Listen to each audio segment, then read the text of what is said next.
5. I think having a burning of the red tape is actually our only hope, I think. 4. You said they're following the science. They're following the sturgeon. 3. What makes you think that you can rewrite the words of a classic? It's completely mad. 2. And I do think quite a lot of women have really lost out from the crisis. 1.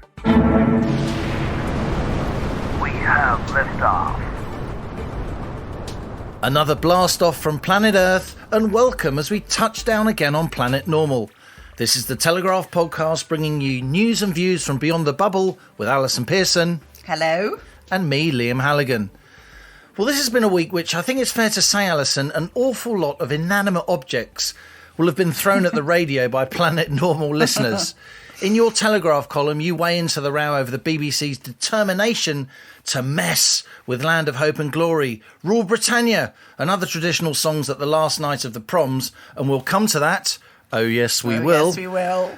But you're also furious, aren't you? Fuming about masks in schools. Another cave-in by the government, another last-minute change of strategy, seemingly in the face, see what I did there, of scientific evidence. Masks for kids, you say, are the final proof we've gone stark staring mad. Look, masks are a placebo. I've got no objection to adults wearing them if it makes other adults feel comfortable. But imposing them on children and teenagers who are the least likely to suffer from this virus. Jenny Harris, the Deputy Chief Medical Officer, you might remember this, Liam. Jenny said very firmly that outside a clinical context, masks would do more harm than good. Now, let's just imagine, so they don't have to wear masks in the classroom, teenagers, but they do have to wear them in all non-classroom school areas. So you've got a 15-year-old boy, let's call him Liam. He comes to school. That's unlikely. Well, let's presume he decides to go to school. So entering the school premises, Liam puts on his mask, walks down the corridor, goes into the classroom, an enclosed space, which is the space where he's most likely to catch the virus, sitting down next to other people. But let's forget that illogicality. So Liam takes off his mask, shoves it in his trouser pocket, we can always hope, or somewhere even more unsavoury, into his rucksack, gets out of the lesson, puts the mask on again, walks down the corridor into another classroom, takes the mask off. The one thing, Liam, we know about mask wearing, you mustn't touch it, you mustn't fiddle with it, you mustn't touch your face. So what's going to happen is lots of very healthy young people are going to be having bacteria trapped inside this mask, which they're taking on and taking off. So essentially, you said they're following the science, they're following the sturgeon, Liam. I mean, how many times during this lockdown has she run rings around the government in Westminster? Let's face it. So that's the thing. You get the sense that, you know, the Tories at Westminster are following the SNP in Holyrood, don't you? 3 days after Sturgeon makes her announcement on masks in schools, the government changes its mind. You know, 3 days after Sturgeon announces that she's going to change the GCSE, the A-level or Scottish equivalent algorithm, Westminster, the government in Westminster changes its mind. It's like Johnson is following rather than leading. Completely. We're being ruled from Holyrood. Look, I understand what's going on. Boris has staked his professional reputation on the schools being fully open, and it's just over a week now, isn't it? Yeah. And so he's caving in like crazy. Well, it's do anything, literally turn cartwheels, because 65% of parents say they're a bit worried about their kids going back to school and 25% say they're very worried. You've actually had a surprising upswing in the number who say they're going to homeschool now, they're not going to send them at all. So this is a measure to get as many children back and let the government save face. But what they're not paying attention to, and there are parents groups like the fantastic Us for Them, which has been campaigning against masks and which is talking about, lots of child psychologists talking out about the mental health effects, the communication effects. But the other interesting thing is that It's mandatory in areas where there will be a local lockdown. So the government's made this interesting rider or provision, which is that head teachers will be given the discretion in non-lockdown areas to decide what they're going to do about masks in their schools. So you'll have some parents agitating, little Liam's got to wear a mask. And you'll equally have lots of parents who'll think it's dystopian. It's quite frightening, I think. So it'll be interesting to see. That puts an awful lot of pressure on the head teacher, doesn't it? I mean, I'm sure most head teachers just want the government to say what needs to be done, because the head teacher himself or herself will be faced with parents on either side of this now crazy debate baying for their resignation. You made a killer point in your column, I thought, when you said if it was good. I mean, it must have been a fluke. I mean, it was. If it was necessary to wear masks in school, why didn't the children of key workers who've been in classrooms throughout lockdown wear them? Those youngsters and their teachers have suffered no ill effects. Now, I could come back and say, yes, because then there were far fewer kids in schools. It was just, somewhere between 5 and 10% of kids, depending on which part of the country you were at. So there were fewer people there. But the point does stand, doesn't it? Those youngsters and their teachers who have been going to school during lockdown, the youngsters of key workers, have suffered no ill effects. And I'm surprised that cardinal fact that you've stated at the top of your piece this week hasn't been used more in this political debate. Well, you see, if you type enough words, eventually you arrive at something that you'll be impressed by. But if you sit an infinite monkeys down in front of the typewriter, one of them will type out Hamlet just by chance, right? Well, or the whole play, or a fact that Liam thinks, oh, that's quite impressive. But something that struck me this week is the government finally did what we've been urging them to do, and it trotted out Jenny Harris and other people to say it's completely safe for children to go to school. You're more likely to be involved in a road accident on the way to school or to be struck by lightning than for your child to be hurt in school. That's message. Progress. That's progress. I mean, we could argue that they've known those facts all along, and they could have been saying them months ago. But anyway, let's thank God for small mercies.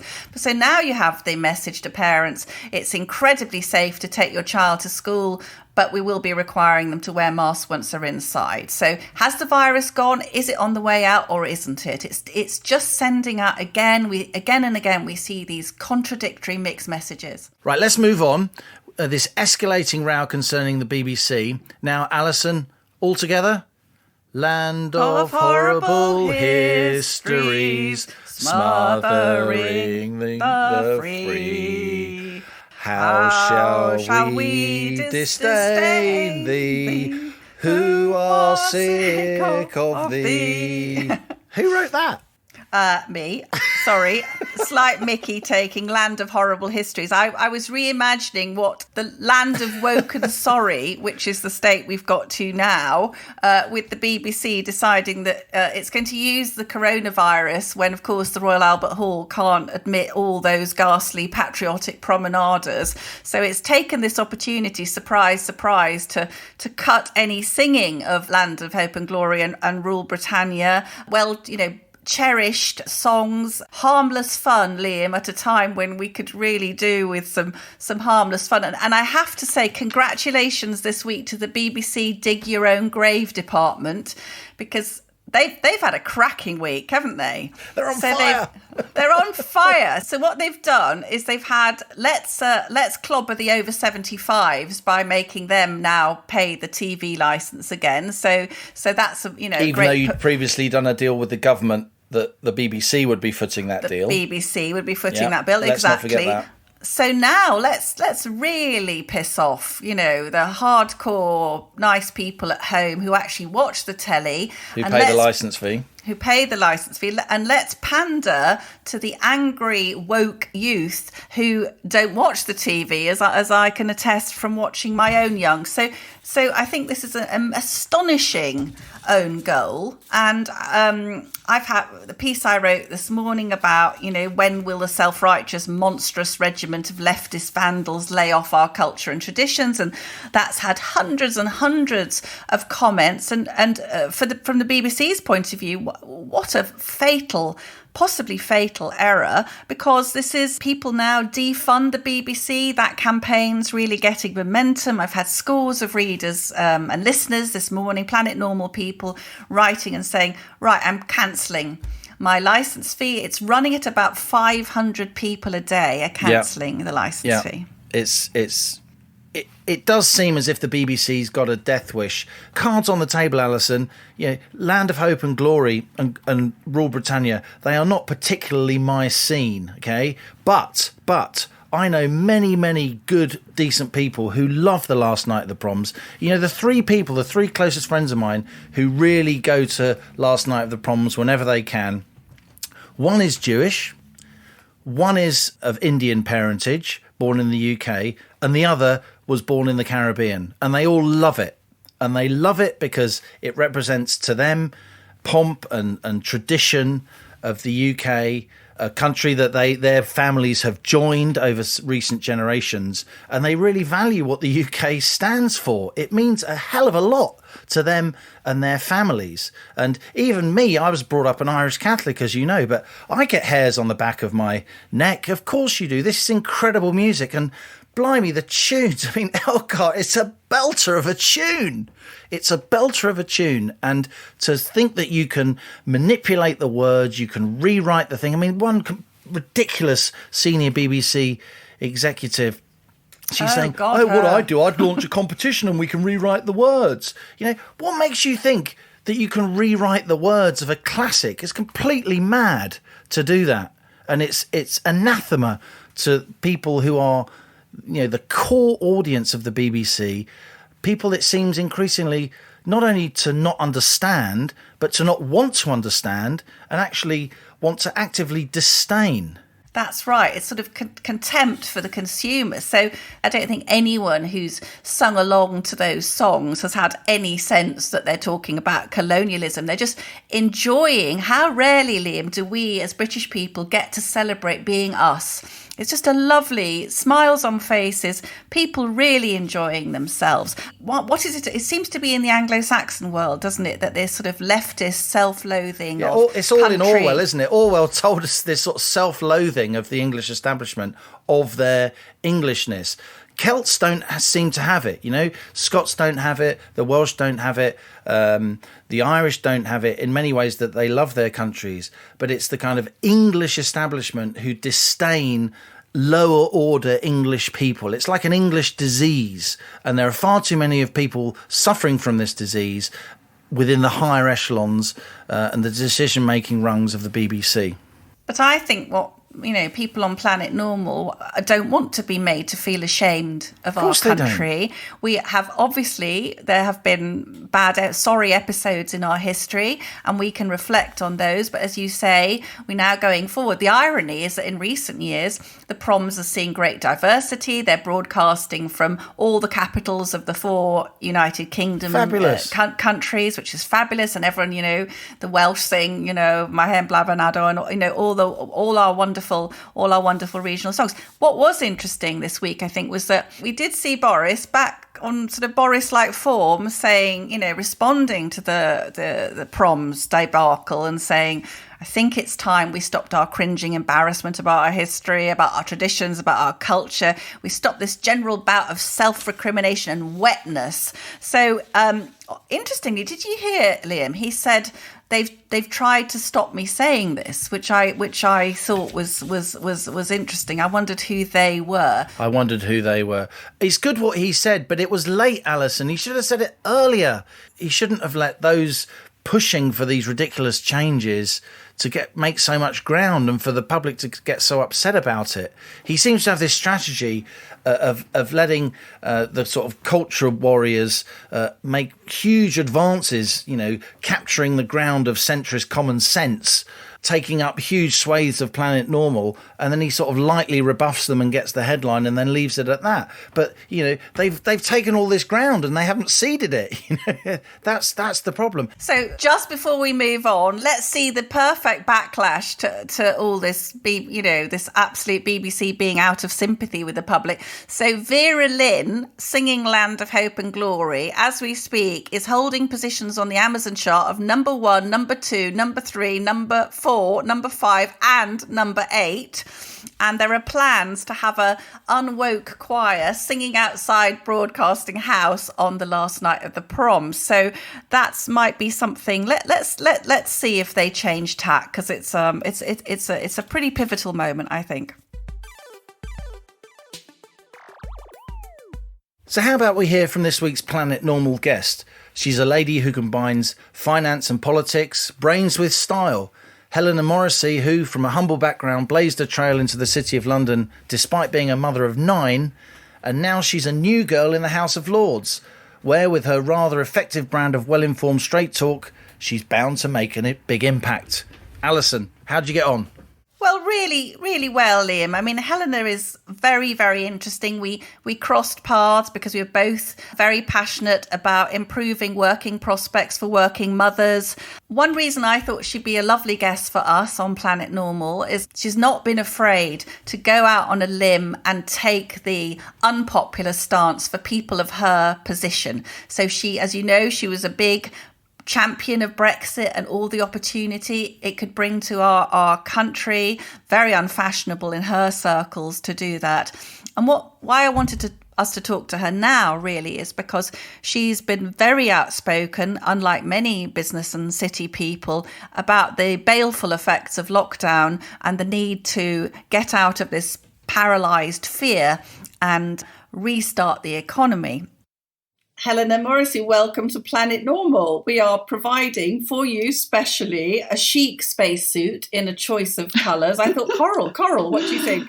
Coral, perfect. I could add it to my Instagram, sort of, what to wear today. What to wear today, because you're going to be making this bumpy journey to Planet Normal from the increasingly insane world we live in. It's exactly 5 months this week since the Prime Minister imposed a national lockdown, saying that we had to sacrifice our precious freedoms to prevent the NHS being overwhelmed. You said in a strong piece you wrote for the Telegraph recently that our pursuit of safety is increasingly dangerous. What did you mean by that?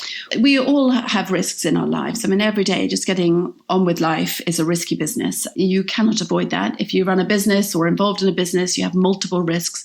It's like a big matrix that you are constantly assessing. But actually, in the past 5 months, we've behaved as if we've only got one risk, and that is imminent death from coronavirus. And of course, in reality, hospital admissions are falling, thank goodness. I mean, this is all wonderful. And when people are admitted to hospital, the death rate is falling. So this is all good news. And we've learned so much in the last 5 months that should be quite reassuring. I don't think we should wait till the virus is eradicated or eliminated or even for a vaccine. We cannot afford to do that because there are so many other risks. And so that's why I think it's very dangerous to pursue and to persevere with this there's only one risk in life approach. I always think everyone's down on the government like a ton of bricks. And actually, I want to express some sympathy or empathy with the idea that, back in March, none of us had any clue what was going to happen. So I get it that early days, very difficult to decide what to do. But I suspect that the Prime Minister, as a human being, he has been badly affected by the fact that he caught it and was so ill, to all accounts nearly died. And that's bound to influence his assessment of the risks. I think he needs, other people around him to hopefully counteract that. Yes, during the referendum campaign and after Leave had won, we had an awful lot of prominent business people warning about the catastrophic effects of Brexit. But we haven't heard a peep from those same business people about the catastrophic effects of lockdown, have we? No, it's been eerily quiet. And I've thought quite a lot about why, because, it would seem such an obvious thing to protect our own businesses, even if they weren't doing it for any kind of broader altruistic reason. But I think you have seen, obviously, vocal protests from those sectors who are most hard hit. So the aviation sector, hairdressers, I think, put up a very good fight. And beauty salons. Salons and so forth. But I think big business, and again, I think partly because they're all afraid that they don't know what exactly might happen. And I've spoken to business leaders who say, well, look, we've been advised by our lawyers, and this is the absolute truth, that because we can't guarantee people's safety if they're back in the office, then we really can't put pressure on people to come back in the office. What about the UK? We learnt last week has got the lowest number of workers back in the office of basically any country in the developed world. I think France is on about 76, 78% workers back in the office, and we're on a miserable 33%. Has our furlough scheme been too long and too generous?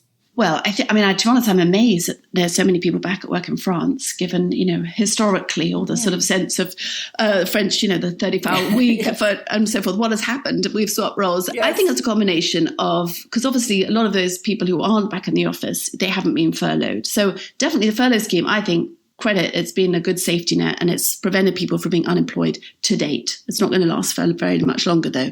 But the problem is, I just think people are very comfortable working from home and they're just not being given enough incentive and encouragement and a sense that actually it's really important for other reasons. For example, young people, it's very uncomfortable if you have shared accommodation, cramped accommodation. When I was researching for an article that I wrote, there was stories of young people 20 hours a day in the same four walls at the height of lockdown, because they were working in their bedroom and they weren't seeing another person. I think this is going to drive people absolutely mad.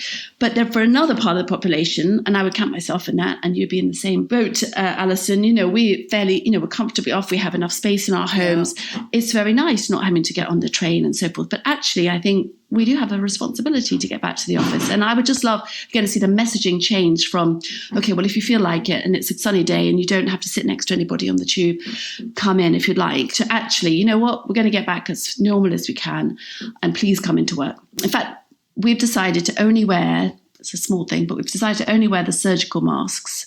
I once bought one of those flowery ones and then realised that this was making it all sort of fun and fashionable, whereas actually it's not. Yes. We are adopting the mask wearing because we're told to and because it might make it safer. That's good, but let's remind ourselves how unusual this is and let's not get used to it and make it into some sort of normal in the new sense, which I know we don't agree is the way we should be thinking of it.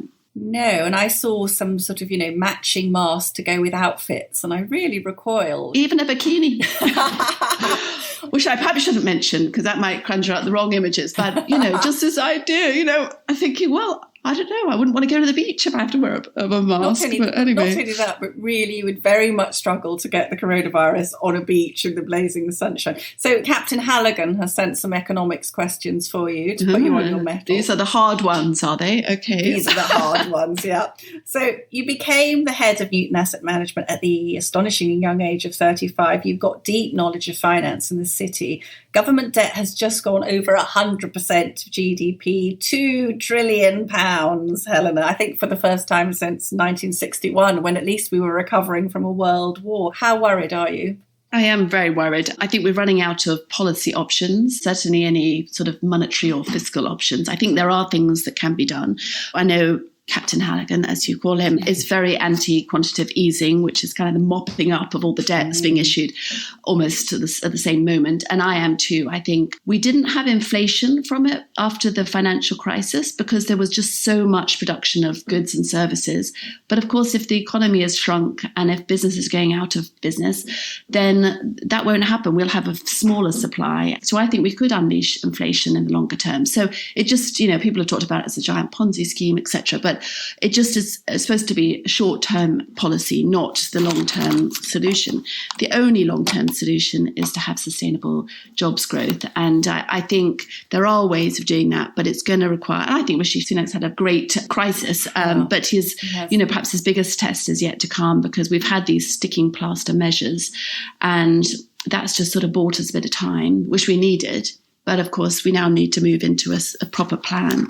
Liam, with his doomy Irish melancholy nature, thinks we're going to be 4 million unemployed by Christmas. Do you think that sounds about, is that right? I think it's perfectly possible. Yes, I do. I think that is not an extreme scenario. It's a terrifying one because people get health issues from poverty. Again, going back to our original conversation about risks, and you just cannot separate out people's, health and wealth. So this is a tragedy on a grand scale. And I think the government, needs to do bold, exciting things like the Eat Out to Health Out scheme, slashing VAT for hospitality, the day, I think it was in March, there was one day when overnight, the government said that restaurants, instead of having to apply for planning permission to change of use to be hot takeaways, could just offer takeaways. So all of these sort of bold, cut the red tape measures just need to be done on a much bigger scale. It needs to be much easier for employers to employ people. I would slash national insurance, certainly for young people.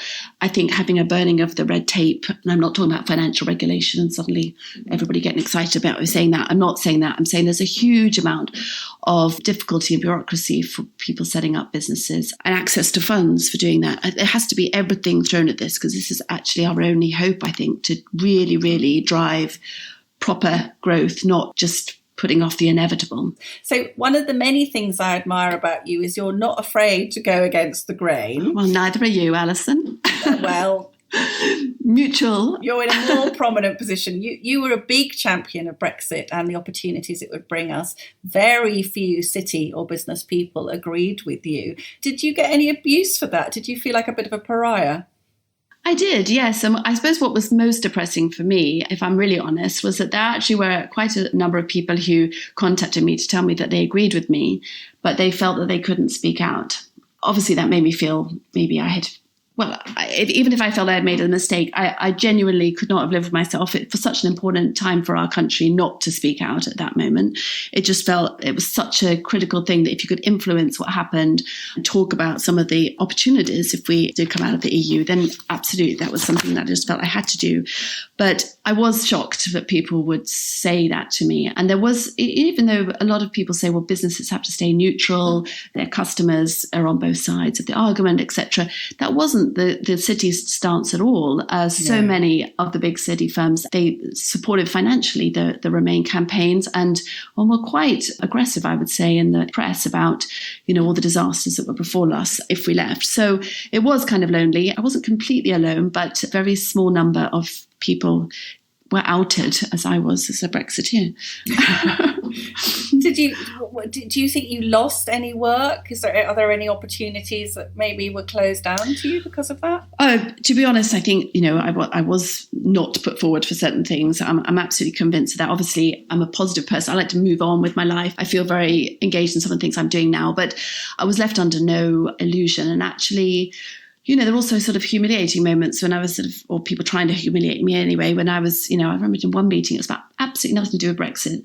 And this guy came in and he just shouted at me saying, well, I hope you're happy now, you've destroyed the country. And it was in front of others. And it was just unnecessary and uncivilized. And it was just overall a very disappointing episode for me. But I did also, I don't have any regrets in the sense that I genuinely felt that it was an important thing to speak up. And I felt that the city was being short term and thinking of the immediate hassle and not about the greater good for the country. And I don't think I could have lived with myself if I just towed along with that line. That was something that I think all of us who maybe took a bit of personal risk through it, we bonded, didn't we? We were clinging. It's like that. What is it? That famous painting of the raft with people all clinging on the edge. But we got there, Helena. We got there. Well, also the key thing was that, as it turned out, this was the way that the majority of the population felt. That's the thing I kept coming back to, that we were not sort of spouting forth a really sort of extreme view as it was often portrayed. This was is actually a mainstream view and therefore, needed to be said. So how do you think the Brexit negotiations are going? Are we going to get a deal? I would be surprised, to be honest. At the moment, it feels that they're miles apart. And I think we've got used to this idea of it's just posturing and then at the 11th hour, there'll be a deal. I think this country, obviously coronavirus is a very big threat, and we've talked a lot about that. The world is in a real state of disarray in many senses, with, I think, still very little understanding about why people voted for Brexit, why people voted Donald Trump, etc. There's a real sort of them and us kind of disconnect that I think is very damaging. But I think Brexit, once we're through it, we'll be like, well, why were we so fussed about deals and so forth? We will be if we're on third country terms, then most countries in the universe are on third country terms with the EU, and it doesn't stop their economy from growing. But we need to get our mojo back. We need to be focused on growth. And I just think we need to think a bit bigger than what's the next, few weeks of deal making and so forth. It will be what it will be, and it should be fine either way.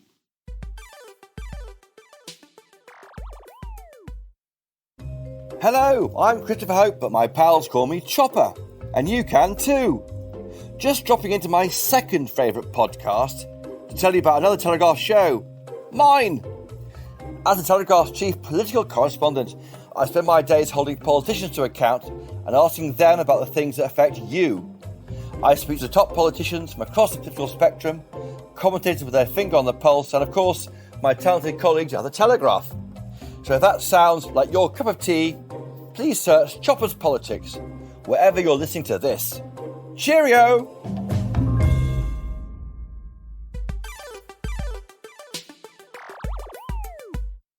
One of the things that brought you to prominence was founding the 30% Club, a group aimed at increasing the number of boardroom positions occupied by women in FTSE 100 companies. What struck me about you was that you were determined to get more women into these positions, but you were opposed to quotas, which some argued for, because you thought they were demeaning to women. Do you still think that's right? And has it been successful, your approach? So, yes, I still am opposed to quotas. I mean, I think it's a very sort of sledgehammer to crack a nut kind of approach as well. I think it's very sort of old-fashioned to say you have to do this rather than hearts and minds.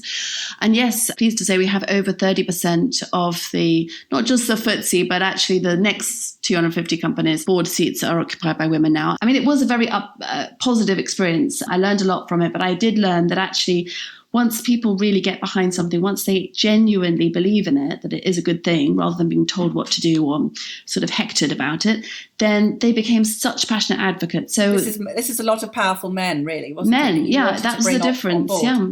So the members of the 30% Club to this day are mainly men because they're the chairman of big companies. It was so different getting them involved, and it showed me that before, women talking to women about women's issues, might make us feel less lonely, but actually wasn't going to get us the seats of power. And we needed men to say, we'd like you to join us. And we don't want it just to be nice to you, but we think you can add something.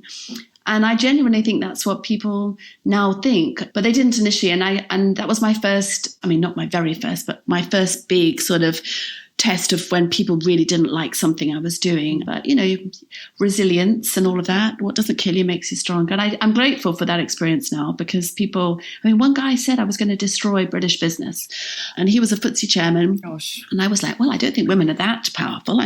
Not sure we can, we're sort of a few more of us around the table and the whole country's going to, go downhill. But it was, people were extraordinarily irate and antagonistic about something that now seems perfectly normal.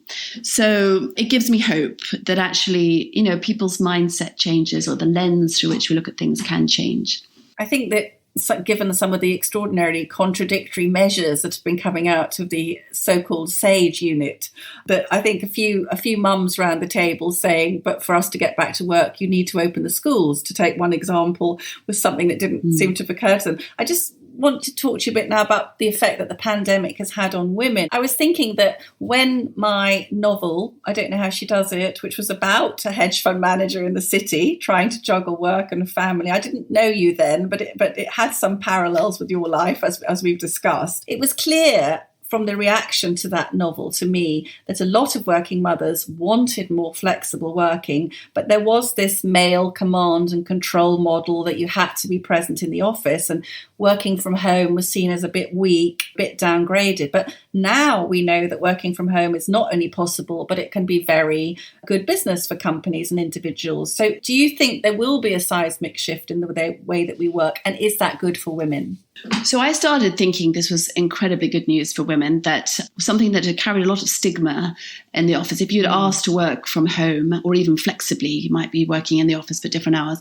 Up until this point, I think it's always been treated with a bit of suspicion. Whereas now, because CEOs and other senior executives have been forced to work from home, they can see going to be very productive and actually quite egalitarian as well. When you have all these Zoom calls and it's just a gallery, I do think it's a bit less intimidating for people who otherwise might not get a word in and be sat around the edge of the table and that sort of thing. So I was very excited about that. But of course, the reality is that women have taken on the brunt of homeschooling when that was happening, the majority of domestic chores, and there's obviously a lot of sectors. Marks & Spencer's just announcing job reductions, and obviously hospitality having been really bearing the brunt of the slowdown up until now. A lot of these sectors employ a lot of women, and people are talking now obviously that the retail sector specifically, a lot of the physical jobs in the shops are held by women, but of course the online delivery crew often are men.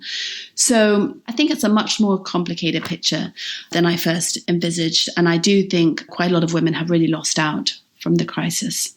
I don't know about you, but certainly the initial delight during lockdown of having my 2 grown children home was rapidly overtaken by the what's for lunch mum when I was trying to write my column. I forgot those days of where did we put, which always means can you go and fetch it for me. So I certainly think that there's a little bit of the woman's job is fitting in round the domestic chores, whereas, you know, sort of the man comes out and sort of turns on the computer and gets a round of applause and then goes back into his study. But let's not be bitter, Helena. No. And of course, I have to be, you know, another shout out for the great Richard, my husband, for, you know, he's done the cooking. And we were 13 people for the real lockdown time because my daughter and her husband and our 2 grandchildren came and stayed with us, which was lovely, but obviously meant that, you know, the supermarket, Richard literally spent most of his day either in a supermarket queue or in the kitchen. And then I used to have to run from one Zoom call to put on the washing and then run upstairs and then do a half an hour's ironing in between. And it was quite difficult to kind of just do that. And then with the schooling, I just sort of ran around the house checking that everybody was sort of, you know, whether anyone needed any help. So yes, I think a lot of women just really lost out and ended up squeezing paid work into the sort of 6 a.m. to 9 a.m. or after the children gone to bed and really being quite exhausted. So that's not sustainable, clearly. No. Now, you've alluded to this. You've got 9 children. What age between? 11 to 28. 11 to 28. Wow. And grandmother to 2. Easy shoe-in for world's most glamorous granny, if I may say so.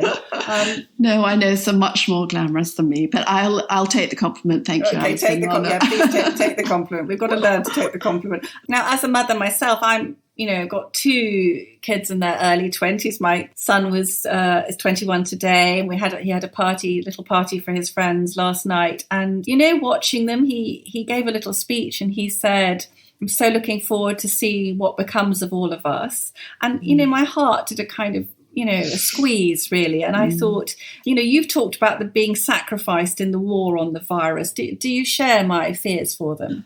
I really do, because I think, again, going back to the beginning of all of this in March this year, I think we all, because even then I think it was obvious that if you were elderly, then you were more susceptible. And I think people were prepared and willing, and it was right to do whatever we could to, you know, make sure that there wasn't an utter catastrophe. But then I think, again, we're sort of weighing up one generation against another, and we're not really being fair. The youth of today, as they call it, are now going to be saddled with this huge government debt, national debt. The jobs prospects are very, you know, scant at present, very scarce. And I think it's a very, very worrying time. And we need to, I think, reprioritize and say, actually, we're going to not forget about the elderly or the people who need to be shielded, but actually to prioritize our strategy on making sure that this generation has a chance. On every count at the moment, I think it's looking pretty dismal, and that just feels very unfair and wrong of us older people to sort of prioritize our needs. We should be, you know, not least back in the office, helping them, if they have got a job, to actually learn from others. So we're going to see Lady Morrissey, and you're going to rock that ermine in the House of Lords, I tell you. Well, sadly, they're not doing robes anymore because of coronavirus. Are they not? Oh. I mean, there's no robes involved. It's going to be, yes, less grand affair, but in a way, perhaps more relevant to the current situation. But anyways. So tell me, what will be your themes and your passions in the House of Lords? Well, obviously, I will be flying the flag still for gender and other diversity. I think we've gone so far, but we seem to be unwinding a lot of the progress. I've also taken on the role as the lead non-exec director at what will soon be the FCDO, the Foreign and Commonwealth and Development Office, so the merged entity between the Foreign Office and DFID. So I've been doing this role since the 1st of August, and this is, I suppose, where I'm hoping to, in addition to being the Lords, to add some value to the government. I'm very much a supporter of the merger. I think it will genuinely help Britain to be more of a force for good in the world. And I know there's lots of anxiety about what it means for the development programme, but from what I've seen, that's been thought through quite carefully. So yes, a slightly new string to my bow, that one. Sounds a fantastic job. Will you be trying to steer target funds more effectively? I mean, we've seen some big waste in some of the development budget areas, which did cause people concern, I think. So, part of my role is to make sure there's good governance over spending and strategy, and obviously also about people. So yes, but I won't be doing the aid. I'm a non-executive, but I will certainly be trying to ensure that the processes and also the audits around them are going to satisfy people that the money is wisely spent and that the impact is great. There's a lot to do ahead of the merger, but I'm enjoying that. Well, it's been a real pleasure talking to you, Dame Helena, soon to be Lady Morrissey. And I hope you'll invite me for a schooner of sherry at the House of Lords. The last time I was there was interviewing Lord Longford, who brought 2 large schooners of sherry at about 11 a.m. in the morning. And by lunchtime, I was incapable of asking any questions. I think I said that the Lord was as sober as a judge, and the lady, that was me, was as drunk as a lord. So very good line. Helena, thank you so much. It's a huge pleasure. Thank you so much, Allison, for inviting me on.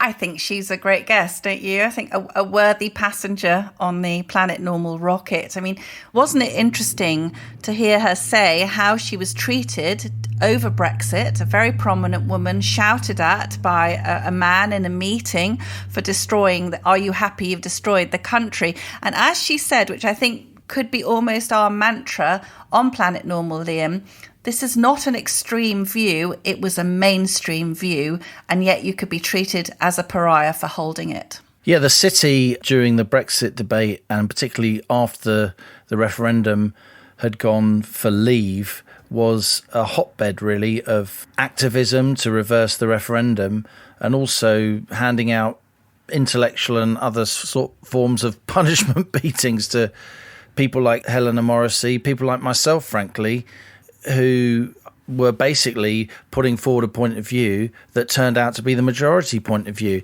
People like Helena, people like myself, we were desperately concerned at the political impact of reversing a referendum. I mean, the impact on the sense that the UK is a country where democracy works, where there's governance, where there's, some kind of respectable level of political risk and political tolerance. And what Helena Morrissey has done in recent years is she has emerged as a softly spoken, extremely polite, but absolutely relentless advocate for her view of the world. And her view of the world is actually far, far more prominent and widely respected than vast swathes of our political and media establishment and our financial establishment are willing to recognise. And in that, that eminently reasonable way she has wrought huge change. You'll know that the composition of boardrooms has changed, but she wanted to work collaboratively with men, not see men as the enemy. And I really approve of that, because men and women have to move forward together. There's one other thing I did want to raise in this podcast, Alison. I thought it would be remiss not to mention another aspect of the column that you wrote this week, and that was where you quoted a quite incredible conversation you'd had with one of our leading surgeons. That's right. Amazing guy called Jai Chitnavis. He's Mr. Knee, Liam. If you ever crock your knee, I've done that already. I've already been. Okay. Yeah. Well, Jay, that ship has sailed. Jay is your man, and he got in touch with Planet Normal to talk about his dreadful fear about what he calls the hysterical and suicidal societal pantomime of fear, which is preventing hospitals getting back to anywhere near full operating capacity. He works out of private hospitals, which are still commandeered by the NHS, apparently being paid millions a month to remain at the service of the NHS. He showed me a teetering tower of files of suffering patients who desperately need to be operated on. They will have been waiting for over 6 months. And he said rather brilliantly, that 5 months ago, the British people were told to support the NHS and save lives. And now it's high time for the NHS to do its job and save people. Jai Chitnavas, who really bravely, and I know because we discussed it as two journalists, he's come on the record in his own name, and with his permission, his explicit permission, you've quoted his name. And again, that is a tremendously brave thing for a clinician to do when he or she is working within the NHS, which can be extremely aggressive at closing down dissent and closing down debate, as we've seen as journalists over the years. But Liam, it shouldn't be brave, should it, for a senior medic to be able to talk about what's going on? I mean, and what's obviously wrong. He's pointing out what is obviously wrong. Well, he thinks it's you don't need a crystal ball to see this horrendous catastrophe of undiagnosed cases, undertreated people coming down the line towards us. This week, Liam, we've got about 453 COVID patients in all the hospitals in England. And Jay Chitnavas was thinking that they were perhaps back to 25% of capacity, even though many have been COVID-free for over 6 weeks. So what the hell is going on? We've got people out there, I'm hearing from scores of Telegraph readers saying they're unable to access this health service that we all contribute to. And Jay said to me that originally he'd heard a returning date for full functioning was September the 1st. Now it's March 2021. He said, I've even heard March 2022. Very, very important testimony from obviously a hugely experienced clinician. And can we just say, Liam, that if there are any doctors or nurses listening, or if there are any people who've been trying to access the NHS without any success, please do email us and we'll be really happy to keep the pressure on about this, because this national COVID service has rapidly got to get back to a national health service. And that's a good time to go on to our listener emails. Thanks to all of you who wrote into us at planetnormal@telegraph.co.uk. So Anna Moore was one of many people who sent thundering emails about the BBC and the Land of Hope and Glory horror. Right, that's it. We can now officially say that the BBC has totally gone off its rocker. From the ages of 9 to 90, promenaders and last nighters look forward to wonderful massive gatherings all around the country, waving Union Jacks, smiling from ear to ear, rejoicing in togetherness and beautiful music. Perhaps the last night of all nights of the year witnesses more happiness and community smiles than any other. And this year, of all the years in which we need to rejoice in all the togetherness and feelings of joy, the BBC, in its ridiculous woke wisdom, decides to wreck the evening by axing voices from all our lovely traditional last night songs. I wonder just how little they realise the lasting damage this will do to the corporation. Could be terminal if they are not careful. Ridiculous decisions, ridiculous behaviour.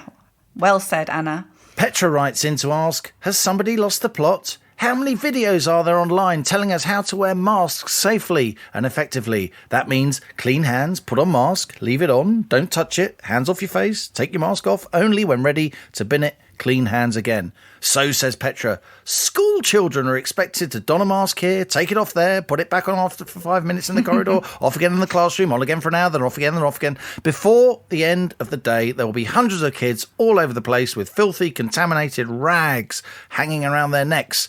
And that's supposed to be helpful? Bonkers, says Petra.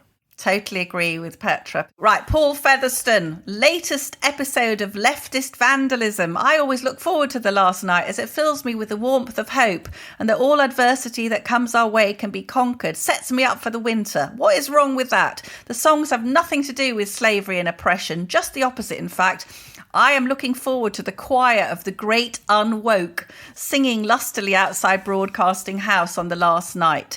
Unless the lyrics are reinstated, I will not be renewing my TV licence. No doubt being white, conservative, British and having worked in this horrendous anti-woke racist establishment for 47 years, they will fine me out of my meagre pension. After all, as Allison says, people like me deserve it. So that's it for voyage number 14. Time to return again from this haven of clear thinking, this sanctuary of common sense that's Planet Normal, to the madness of the real world. Keep those emails rolling in, planetnormal@telegraph.co.uk. If you've enjoyed the show, please tell your friends and family, anyone in your life who you think might enjoy the kind of discussions you've just heard. As Helena Morrissey said, we are the mainstream. We'd be so grateful if you could leave us a review, kind one please, on Apple Podcasts. This podcast is free to listen to on the Telegraph website or by subscribing on your podcast app. Subscribing to a podcast doesn't mean subscribing to the Telegraph itself. It just means the podcast is automatically downloaded to your phone or tablet each week, so you never miss an episode. And if you have any questions about podcasts, and as we know, Liam, even Allison has managed to figure some of this out, how to listen, where to find the best ones. You know nothing. I know nothing, Mr. Faulty. There's a very useful article explaining all things podcasts on the Telegraph website, and we'll put the link to that in the show notes of this episode. And thanks as ever to our producers Louisa Wells, Elliot Lampitt, and our editor Theo Laludis. And until next time, it's goodbye from me. And it's goodbye from him.